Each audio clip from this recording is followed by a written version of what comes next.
안녕하세요. 세계 최고의 마라토너들 정말 대단하죠? 그들은 대체 어떻게 훈련하길래 그런 기록을 내는 걸까요? 오늘 이 시간에는 그들의 성공 철학 뒤에 숨겨진 비밀을 함께 파헤쳐 보겠습니다. 혹시 그냥 더 많이, 더 열심히 달리는 게 답이라고 생각하시나요?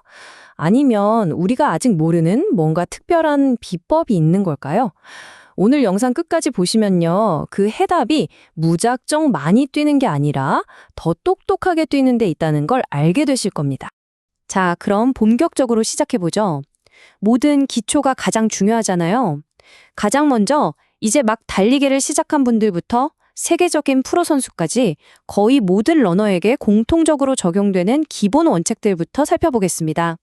훈련이라는 피라미드의 가장 단단한 기반이라고 할 수 있겠죠. 경험 많은 마라토너들한테 물어보면요. 다들 똑같이 하는 얘기가 있어요. 아, 진작 이렇게 할 걸 하고 후회하는 것들이죠. 바로 이런 것들입니다. 쉬운 날엔 정말 편하게 회복에만 집중하고요. 잘 먹고 잘 자는 걸 훈련만큼 중요하게 생각하고 부상 방지를 위해 근력 운동도 꾸준히 해주는 거예요. 사실 이게 제일 기본인데 또 제일 놓치기 쉬운 것들이기도 하죠. 실제로 뭐가 가장 중요한지 한번 보세요. 이 그래프를 보면 한눈에 보이죠. 가장 큰 부분을 차지하는 게 바로 꾸준함과 영양 섭취입니다. 결국 어떤 화려한 훈련 기술보다도 이런 기본적인 습관들을 완벽하게 내 것으로 만드는 데서 가장 큰 발전이 시작된다는 뜻입니다. 자, 이제 기본기를 다졌으니 조금 더 깊이 들어가 볼까요? 훈련 철학에서 나타나는 첫 번째 큰 갈림길입니다. 엘리트 선수들의 마라톤 준비 방식을 완전히 바꿔놓은 아주 오래된 논쟁, 바로 질과 양에 대한 이야기입니다. 예전에는요, 일단 아주 많은 거리를 천천히 달려두는 게 정석이었어요. 거대한 기초 체력을 쌓아놓고 그 위에 속도를 조금씩 얻는 방식이었죠. 그런데 전설적인 코치 레나토 카노바가 나타나서 이 패러다임을 완전히 뒤집어 버립니다. 그의 방식은 정반대예요. 먼저 내가 목표로 하는 질 높은 페이스를 몸에 익히고 그 페이스를 유지할 수 있는 거리를 점차 늘려나가는 거죠. 카노바의 이 말, 굉장히 도발적이죠? 이게 바로 그의 철학을 한마디로 보여주는 겁니다. 실제 마라톤 경기 페이스와 아무 상관없는 느린 조깅을 오래 하는 것보다 경기력을 직접적으로 끌어올릴 수 있는 경기 특화 훈련이 훨씬 더 중요하다는 걸 아주 강하게 강조한 거죠. 그리고 과학이 그의 주장을 확실하게 뒷받침해 줍니다. 여기 보이는 0.91이라는 숫자, 이게 뭐냐면요. 젖산 역치와 실제 마라톤 기록 사이의 상관관계를 나타내는 수치예요. 1에 가까울수록 관계가 깊다는 건데 0.91이면 거의 정비를 한다는 뜻이거든요. 쉽게 말해서 그냥 숨이 덜 차는 능력, 즉 최대 산소 섭취량 VO2 max보다 높은 강도를 지치지 않고 오랫동안 유지하는 능력, 바로 이 젖산 역치가 높은 선수가 마라톤을 훨씬 잘 뛴다는 강력한 증거입니다. 핵심은 바로 이 젖산 역치를 높이는 훈련인 거죠. 좋습니다. 이제 피라미드의 더 높은 곳으로 올라가 볼 시간입니다. 요즘 엘리트 선수들의 훈련 판도를 완전히 바꾸고 있는 두 가지 진보된 훈련법이 있거든요. 바로 더블 스레시홀드와 스페셜 블록 훈련입니다. 이 두 가지 훈련법을 제대로 이해하려면 방금 말씀드린 젖산 역치 개념을 확실히 알아야 해요. 아주 간단히 말해서 우리가 힘들어 하고 느끼면서 급격히 지치기 시작하는 그 지점, 그 직전까지의 최고 속도라고 생각하시면 됩니다. 엘리트 훈련은 바로 이 지점을 공략하는 거예요. 요즘 정말 핫한 훈련법이죠. 특히 노르웨이 선수들을 통해 유명해졌는데요.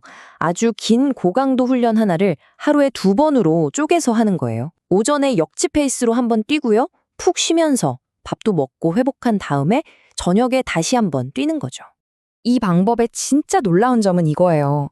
훈련을 한 번에 길게 하는 것보다 2번으로 나누면 우리 몸이 느끼는 전반적인 스트레스는 오히려 줄어든다는 겁니다. 그런데 질 높은 페이스로 훈련하는 총 시간은 오히려 더 늘릴 수 있어요. 중간에 충분히 쉬면서 몸의 에너지원인 글리코겐도 회복하고 스트레스 호르몬 수치도 낮출 시간을 버는 거죠. 이게 바로 더블 스레시홀드의 마법입니다. 아까 그 카노바 코치는 이 하루 2번 훈련 개념을 한 단계 더 발전시켰습니다. 그의 시그니처 훈련법, 바로 스페셜 블럭인데요. 이건 특히 우리 몸이 탄수화물 대신 지방을 에너지원으로 더 효율적으로 사용하도록 만드는데 특화된 훈련이에요. 물론 엘리트 선수들이 하는 스페셜 블록은 정말 상상을 초월할 정도로 힘들고요. 하지만 그 원리는 우리 같은 일반 러너들에게도 충분히 적용될 수 있습니다. 이 표가 바로 그 좋은 예시예요. 아마추어 러너들이 어떻게 이 철학을 자신의 훈련에 맞게 변용해서 적용할 수 있는지를 보여주죠. 그런데요, 이런 개별적인 훈련법만이 이야기의 전부는 아닙니다. 이제 시야를 훨씬 더 넓혀서 어떻게 한 나라의 문화 전체가 챔피언을 길러내는 시스템으로 작동하는지 한번 들여다보겠습니다. 여기서 세계 육상계를 양분하고 있는 두 강대국, 바로 일본과 케냐의 이야기를 빼놓을 수가 없겠죠. 이 두 나라는 완전히 다른 방식으로 최고의 선수들을 키워내는 아주 뚜렷하게 구별되는 달리기 문화를 가지고 있습니다. 일본을 이해하려면 에키덴을 꼭 알아야 합니다. 이건 단순한 릴레이 경주가 아니에요. 많은 일본 러너들에게는 올림픽보다 더 중요한, 거의 종교에 가까운 국가적인 열광의 대상입니다. 무려 5,260만 명이 이걸 시청했다니. 우리나라 전체 인구보다 많은 숫자죠. 정말 대단하지 않나요? 일본의 성공은 바로 이 에키덴 문화에 뿌리를 두고 있어요. 어릴 때부터 에키덴 스타를 꿈꾸고 대학을 졸업하면 기업에 소속된 프로 선수, 즉 실업팀 선수가 되어 달리기에만 전념하는 거죠. 그들에게 달리기는 단순한 운동이 아니라 직업이자 자부심인 셈입니다. 반면에 케냐는 또 완전히 다릅니다. 이들의 압도적인 실력은 정말 여러 가지가 복합적으로 작용한 결과물인데요. 산소가 희박한 고지대라는 선천적인 환경적 이점, 쉬는 것도 훈련이다라는 철학, 그리고 달리기를 통해 가난을 벗어나 더 나은 삶을 살고자 하는 아주 강력한 동기부여, 또 홍자가 아니라 다 함께 훈련하는 공동체 문화까지 이 모든 게 어우러져 있는 거죠. 자, 지금까지 아마추어부터 엘리트, 그리고 국가 전체의 문화까지 쭉 훑어왔습니다. 그럼 이 모든 것들을 종합해 봤을 때 우리 같은 일반 러너들이 정말로 얻어가야 할 교훈은 대체 뭘까요? 결국 가장 중요한 질문은 이거겠죠. 그래서 나도 내일부터 하루에 2번씩 뛰어야 하나?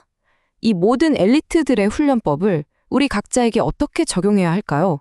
정답은 프로 선수들을 맹목적으로 따라하는 게 아닙니다.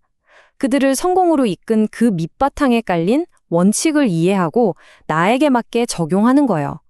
첫째, 내가 왜 이 훈련을 하는지 목적을 분명히 하고요. 둘째, 훈련만큼 회복이 중요하다는 걸 기억해야 합니다.